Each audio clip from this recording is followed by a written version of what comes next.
Sessione a dorso va in archivio con il primo passaggio con la formazione della Fondazione Bentegodi al comando 29-17. Si parte ora con la rana e poi a seguire sono già sui blocchi farfallisti.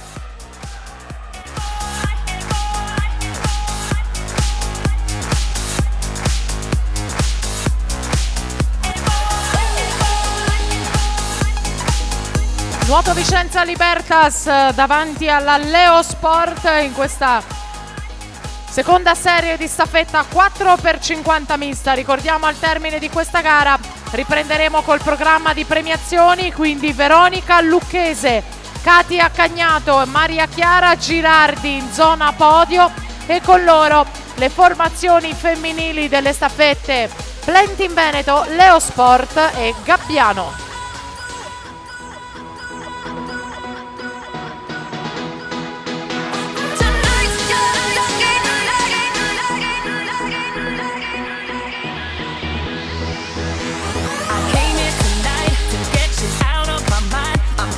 Al rush finale con 1,50 e 89.